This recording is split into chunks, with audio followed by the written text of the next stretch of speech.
Good morning.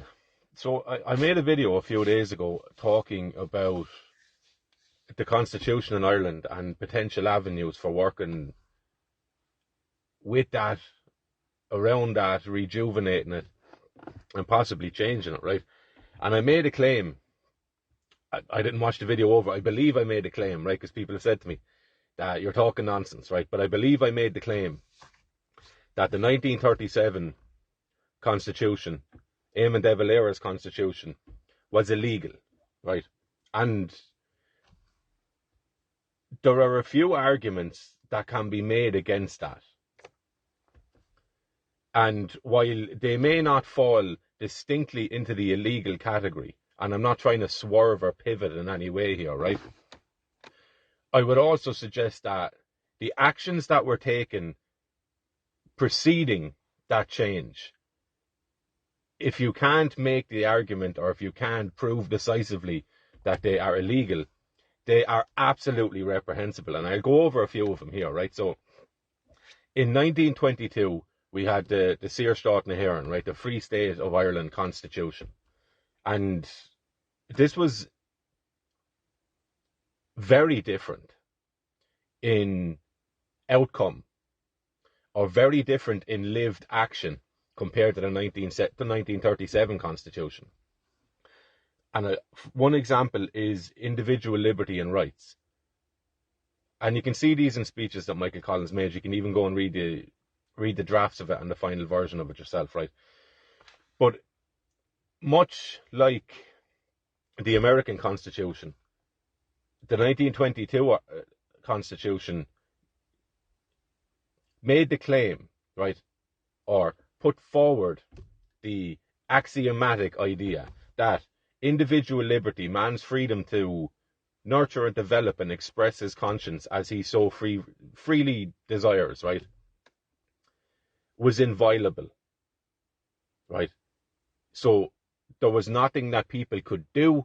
There was no law that could be made to stop people from having their own thoughts and from freely expressing their own thoughts and from associating and assembling with whoever they want, right? With whoever they want. The 1937 Constitution changed that. It put in a caveat stating, right, you have the freedom of expression and freedom of assembly, freedom to travel, save in accordance with the law, right? Or according to social morality or the social good, right? What does that mean? That means that whoever's in power gets to decide what the social good is, gets to decide if it's violating the law, right? Save it. There's laws here to protect your freedom of expression, save in accordance with the law. Meaning, so long as you don't break any other law while you're doing this, then you're okay to do it. That caveat is very dangerous, because all you have to do if you're anyway tyrannical leaning or if you want to suppress people is just cite that. Say, look, it's against common decency now. The views you're holding are you can see this today. The views you're holding are reprehensible. They are going to hurt people's feelings and they're bad for people. Therefore, we will sequester your freedom to express yourself by coming out with other laws that will curtail your ability to share ideas, share your experience of the world, right? That's one element, and that's just a monumental element. Another part of it was that the 1922 Constitution did not grant any preferential treatment, any preferential leaning towards any religious affiliation or any religion, any set of beliefs, right? It allowed for people to have any religion they wanted. 1937 changed that. It gave preferential treatment in the Constitution to the Catholic Church. That Constitution was also written with the assistance of the Catholic Church. And we know what followed from there, right? So when we're talking about freedom of expression, save in accordance with the law, or public decency or social morality, the social morality that Irish people were then bound by, just from this 1937 Constitution, was Catholic Christian morality. And we see what happened following that. right? And people tend to look back at history from where we stand instead of putting ourselves back to the point in history and being able to declutter our perspective, to be able to look at things from the vantage point of people that were alive then, not through the years that have passed since these decisions were made. Because people will argue, well, wasn't that a good thing that we aligned so heavily with the Catholic faith because we need our faith? No, it wasn't. Because faith is a separate issue, right? What was given was Catholic control over education, over morality, which led to censorship in Ireland. So 1922, freedom to express your conscience in any way you want because it's a God-given right that cannot be interrupted or curtailed. Fast forward 15 years, and now we're looking at censorship. You're being censored. The media you're allowed to watch is not allowed, right? Madness. So that's the individual rights. But the legal parts of it, I would argue that those are infringements on individual rights from the 1937 Constitution, right? That change alone. But here's the kind of nitty-gritty of it. 1922 Constitution. It had all lawmaking capabilities or capacities was held in the Oireachtas, which was the Dáil and the Seanad, the Senate, the Irish version of the American Senate, right? And the Senate had very different powers back then than it does now, right? The Senate now they were even talking of abolishing it there a few years ago. Now it's limited to having the ability to stall legislation and maybe make a few recommendations for alterations, right? But in the 1922 Constitution, the Seanad had equal authority, except in money matters. That was the domain of the Dáil, right? The Seanad had equal authority to create and to alter legislation. They could also block legislation from going through for up to 270 days. After that 270 days, if there was no final decision made in it, the Dáil then could put the bill through. Eamon de Valera changed that in 1936. He changed that. He watered down the power of the Seanad to just having the ability to stall legislation for 90 days. This completely disempowered the Seanad. It was no longer a co-equal with the Dáil. So all executive power now rested in the Dáil, right? Now rested in the hands of Eamon de Valera and his party. And Fine Gael, who at that time, hand in hand. Already, hand in hand. So, in 1922, Michael Collins and the rest, right, understanding that a new state was going to not have its final rules of conduct, right? It's not going to be built in finality. It's going to be built and it'll have growing pains and we'll discover things and with a new sense of freedom on a burdened people who've been at war for centuries and living in not free conditions for centuries. They weren't sure what they were going to get from Irish people when Irish people no longer carried the yoke around with them. So they said, look, we're going to need a bit of flexibility with this, with rule making, law making, all that sort of stuff. We're going to need to allow for flexibility in government. So what they did was they allowed for the Dáil to change parts of this constitution for 8 years, up to 1930.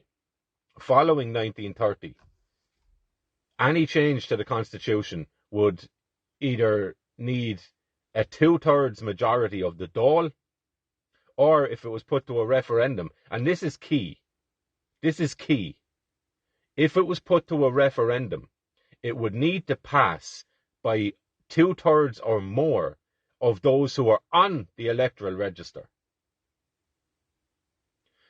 So in order for a referendum to be passed for a change in the constitution, according to the 1922 document, you would need at least 2/3 of those people who are on the register.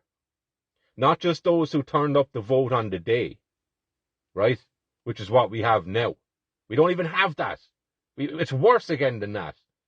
Now we have a simple majority mechanism where 51% can dictate to 49%.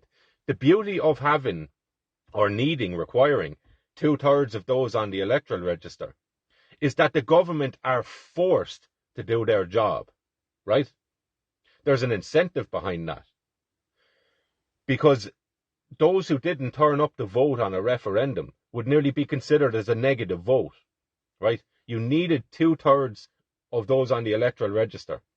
Those who were registered to vote, the whole lot of it, you'd need to get 66% or more of those to pass a referendum, right? And I think there's 16 or 17 referendums that have subsequently passed with not achieving that. And the beauty of needing that is that government will have to come out and speak to people. It's not enough that they could squeak by with 52% of those who turned up on the day. Now they need to actively go out and get people interested in voting, right? That's a massive incentive. That's a massive power that is retained in the people. But that was done away with, right? That was done away with. So, in 1936, De Valera watered down the Shannon. Opposition to what came next minimized. They could stall it as all. In May 1937, De Valera passed the bill, or the Dáil passed the bill, right, or the act, which allowed for a plebiscite, which was a vote being put to the people, which did not require 2/3 or more of those on the register. It required a simple majority of those who voted, right? In July, this referendum was put out.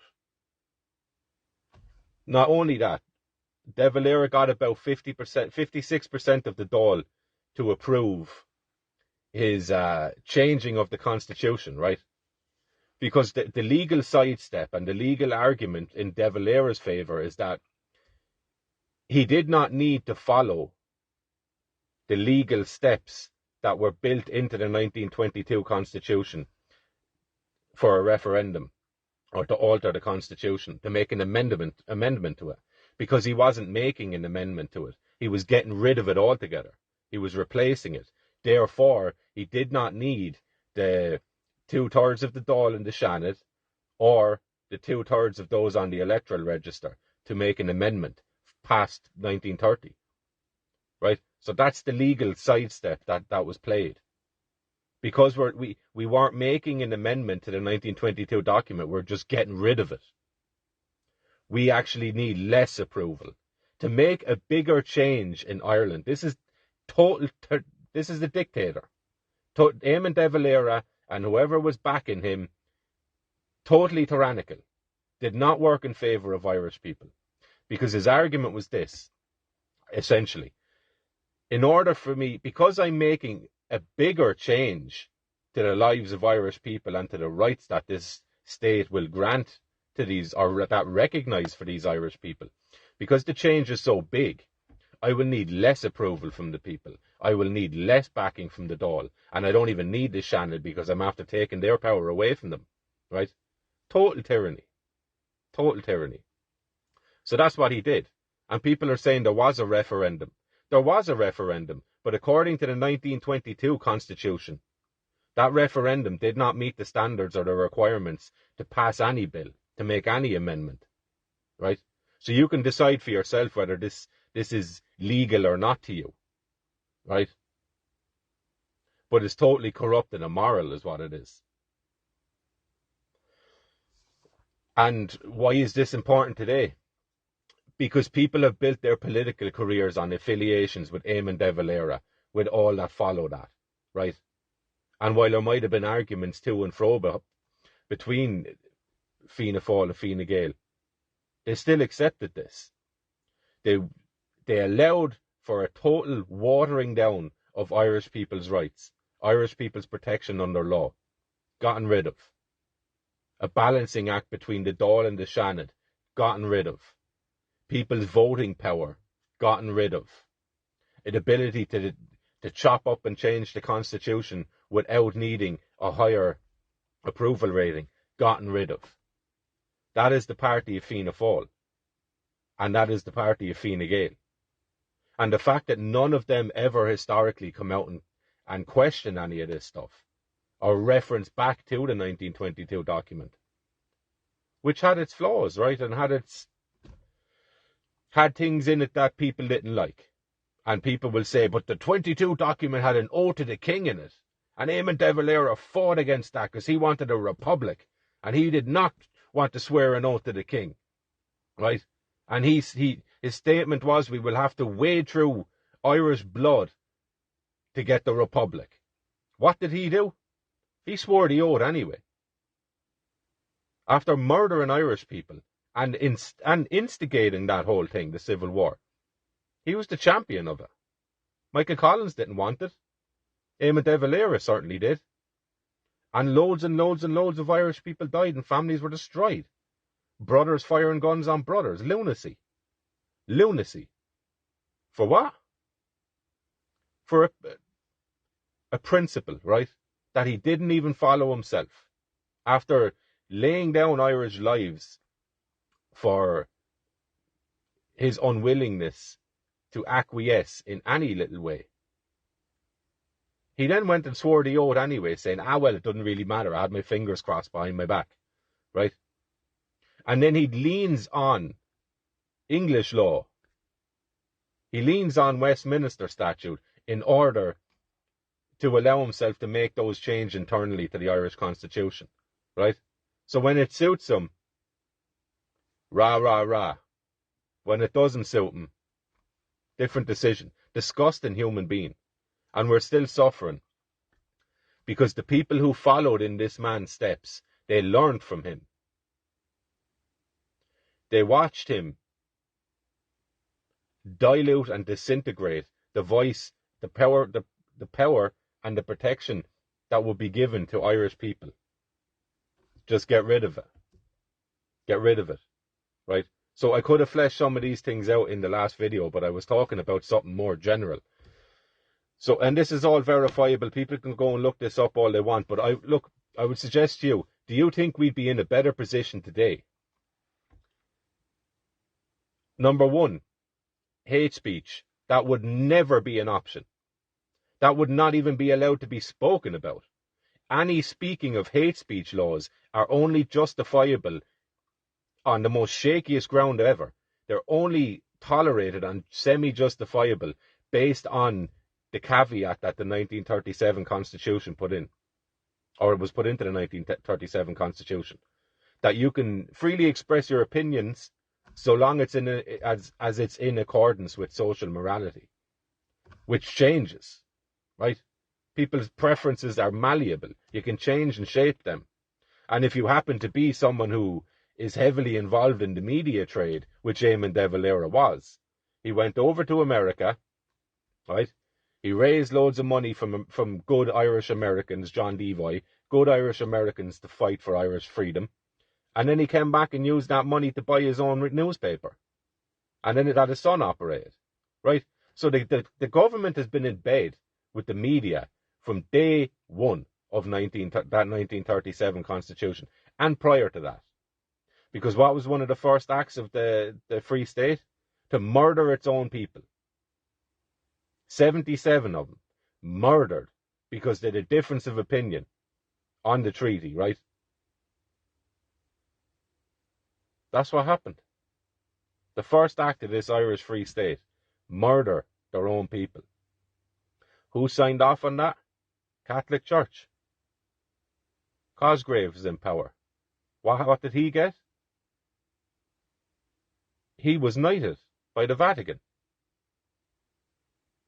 This guy also wanted to allow for the Vatican to have the power to ratify any decisions that this new Free State would make, right? So you're dealing with dodgy people here whose allegiance was not wholly to Irish people or to Ireland. It was to having power in Ireland in whatever way they could capture that. That's what you're dealing with. Slippery, disgusting, dirty, shadowy people whose allegiances are beyond clear. You just don't know. You judge them by their fruits. These people murdered Irish people. They censored Irish people.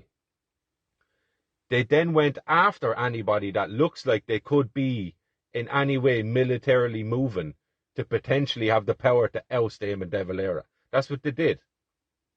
We've been in the grip of this since then, right? We just jumped out of the frying pan with English rule into the fire with Christian Catholic Vatican mercenaries. Faith is not even brought into this question.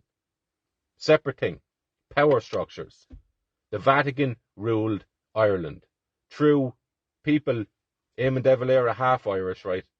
But true Irish people who wanted power and used that support and that help and allowed for it in order to stifle the free emergence and the free rehabilitation of Irish people after centuries of misery, right, and fighting. We never got out of that. We had a few years where potential was massive, right, where potential was massive, and we had clear thinkers, Michael Collins and Arthur Griffith, right, James Connolly. These people were clear thinkers. They weren't rigid. They weren't fighting for a Catholic Ireland. They were fighting for an Irish people to decide whatever they wanted Ireland to be. That's what they were fighting for. So when we look back, we think, oh, they were all Catholic freedom fighters, and they weren't. They weren't at all. They might have been Catholic, but that wasn't their end goal. And that 1922 Constitution cements that. No religion would be elevated above any of them. The Irish people would have the freedom to engage in any ideas they wanted and express whatever they wanted. And there was nothing that the Dáil or the Seanad or anyone else could do about it. And that all changed with the 1937 Eamon de Valera Constitution. And we're still in the fallout of that. Because these same parties are built on subversion. Built on subversion. Anyone good that got in there. Owen O'Duffy, right? Fine Gael. Now we'll get rid of him. We'll get rid of him. He's a bit too scary and too militaristic for us. Even though these are the very people that put us in these positions, right? You have the warrior knight class, the soldier class, and the priest class, right? The priest wants the warrior to go out and do the fighting for him, right? And the priest sits back and surveys which way the land is and dictates from behind the curtains, right? That's what you got left with. The priest type of man. The scoundrel, right? What else would you call them? Subverters. Traitors. If not even traitors, because in order to be a traitor, you need to be aligned with something in the first place. They weren't. They were aligned with themselves. And that's exactly what you see in the Dáil at the moment. The exact same type of person. Eamon de Valera mold, right? These disgusting human beings. Didn't even say it himself. He knew. He said it himself, and I'm paraphrasing this, I'll butcher it, but the man's words don't even need to be cleanly repeated, right? He said, the day will come when Michael Collins' name is held in higher regard than most in Ireland. And it'll be to the detriment of my own name, right? So he knew. Irish people's view on Michael Collins was inexplicably linked with their view on Eamon de Valera. He knew that himself. That's what he's saying there. When the day comes when people realise what Michael Collins was and could have been to the Irish people, my stock will plummet. Right? Because he got rid of everything good that came from Michael Collins et al., right?